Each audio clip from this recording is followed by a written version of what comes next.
What do you see here, or here? That's right, it's the bustling, loud towns and environments of Red Dead Redemption 2, Rockstar's most immersive cowboy simulator, where you can do anything you'd ever want to, like getting drunk and passing out, or robbing a small business, or riding your horsey, or even getting drunk and passing out. This game has a seemingly infinite number of things to do and see. Things that aren't even in the story mode and you would completely miss if you just stuck to what the campaign wanted you to stick to. But if you go out of your way and explore, you'll find intriguing strange missions, cool huts and houses, and amazing scenery. But I couldn't care less about any of that, so I'm pulling up to this place. You may be thinking, what's so special about this place, huh? It just looks like a cold valley, wholly unappealing, and yeah, you're kind of right. This spot, called Millisani Claim, is absolutely dull. There is completely and utterly nothing to do here. It is fantastically pointless. The ride up isn't even all that interesting either. It's just a cold, slow transition from sunny, warm climate to just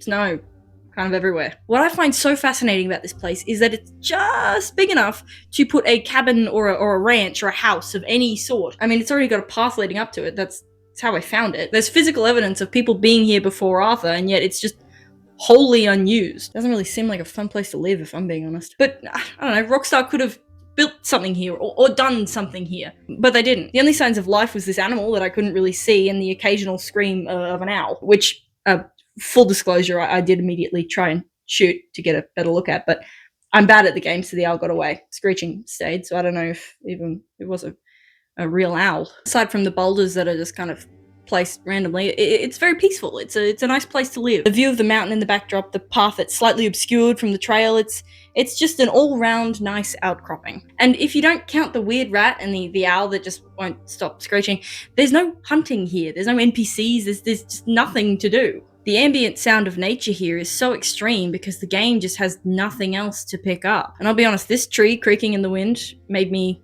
genuinely shit my pants. It was getting dark, so I decided to put up my tent, set up for the night in this little outcrop. No point filming this place if it's, dark. You can't see anything.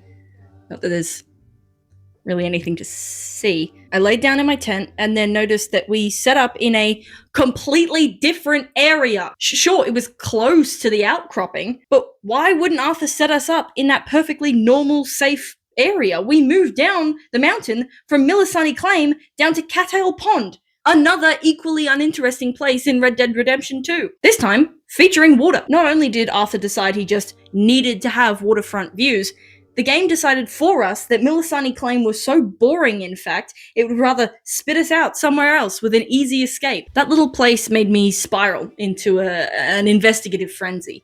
What other places did Rockstar put in this game that are just so wholly uninteresting? In an experience that is so full of life and NPCs, what happens if there's just places that have none? Nestled on the quiet shore of the Dakota River, between Valentine and Mount Haven, sits this peaceful log cabin, aptly named Clawson's Rest, fit with warm, mossy insulation for those cold winter nights, and its very own outhouse. No need for a key, nor a security system. This place is so remote, you'll never even need to worry. Moving on inside, you'll see a fully furnished and cozy settlement, fit with 2 new roommates.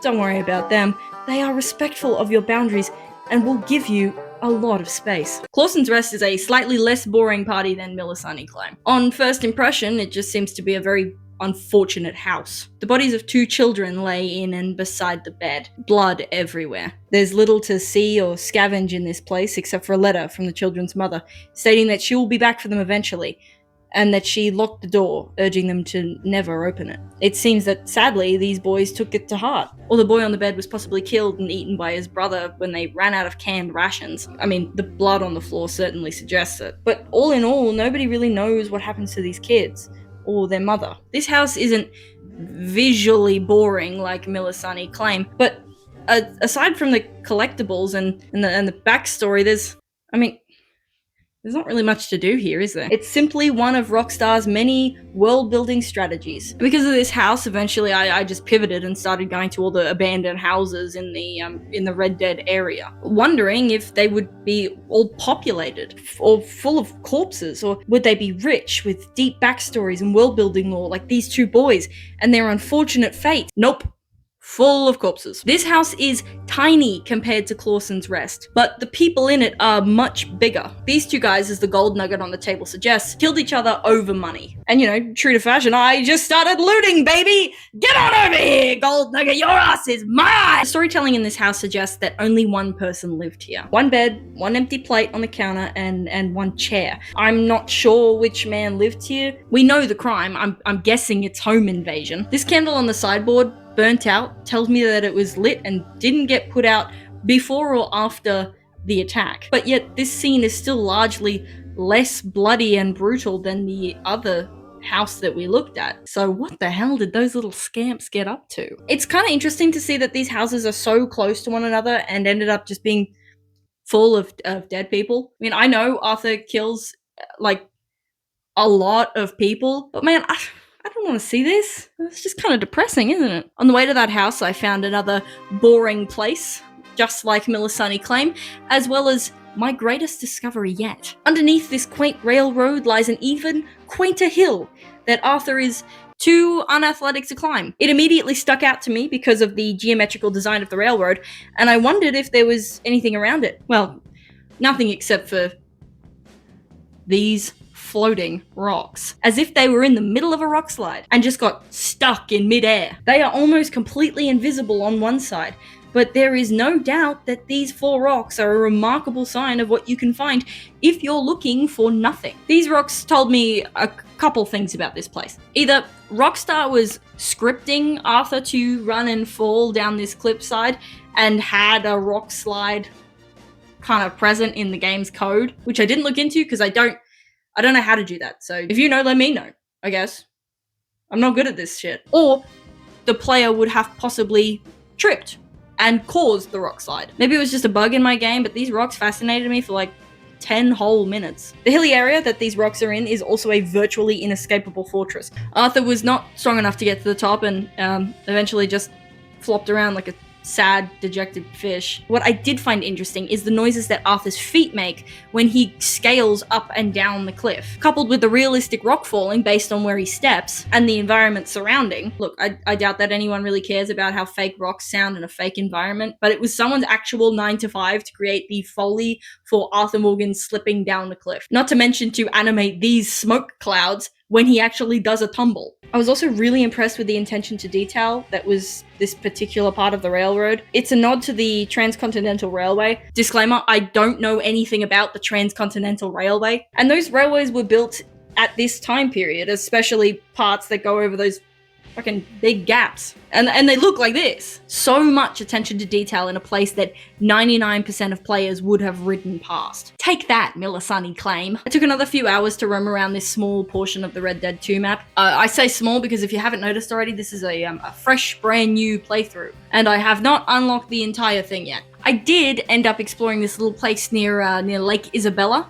I don't know why I didn't do this in the first place. Millisani claim is right there. Really close. I don't know. I'm on a green screen right now. I can't fucking tell you where it is, but it's close. Before I even got to my main destination, I ended up finding another small shack on the side of where I actually meant to go. And after a nerve-wracking ride over the obviously cracking ice, this thing is a death trap, by the way. I'm very surprised no one's fallen in and died. I ended up in this very cozy one-room cabin. Still no people this time, but no corpses either. I take that as a win. The cabin had a heater that was ironically frozen over, so that was a bust. But it also had a bed and a table, and on it was a few things. Bottle of bourbon, cigarette cards, a pair of ice skates. I also picked up the newspaper clipping, "Talented ice skater's career cut short in a terrible accident." That ice skater is definitely in that fucking lake. And there was nothing in this house but the sick sense of betrayal. So after a quick run-in with some wolves, who I took care of very easily, I was on my way to the original cabin. Okay, well shit, it's not much of a cabin anymore, is it? I tried shooting at the floorboards, but there was just simply nothing to do in there. I do want to highlight that the way this cabin is caved in is very interesting. There doesn't seem to be any burn marks, nothing suggesting that a fire got too hot, and with the branches growing through the timber, it seems to have been decaying for quite a few years. The only thing still standing is a tall stone chimney, and there's barely any ambient noise. A little hunting if you have the patience, but truly, nothing around here is of interest. Unlike the ice skater's cabin, there isn't an explanation to why this one's abandoned. It just is. But What happened? Who were these people? Where did they go? For my final stop, I headed on over right next to Horseshoe Overlook. At this point in my playthrough, I am right in the middle of chapter 2, and I am scared to progress, knowing what happens. Anyway, I get there with no incidents at all, and I'm immediately greeted by the charred remains of a town exactly like Valentine. The only buildings that remain intact is the jail. 2 people lay dead behind the bars, starved as their keepers fled or burned. I found this town to be the most unsettling of all the places. Despite an obvious fire that had once raged, it was cold and empty, a husk of what it was. And it was right next to Horseshoe Overlook, and yet in my first playthrough, I'd never even touched or seen or heard this place. And the arson of this town had not been mentioned in any dialogue that I had listened to. So what happened?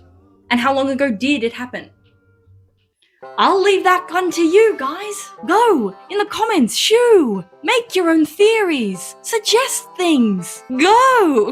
While you're typing up an angry explanation, I just want to thank you guys for the support. The content on this channel will change as I find my niche. If you want to stick around and support this stupid child in my life's freaking dream, then, yeah, it's not a big deal. You could subscribe, I guess. It costs nothing, and if you hate me and you want me dead anyways, you can unsubscribe at any point, but please don't unsubscribe, please.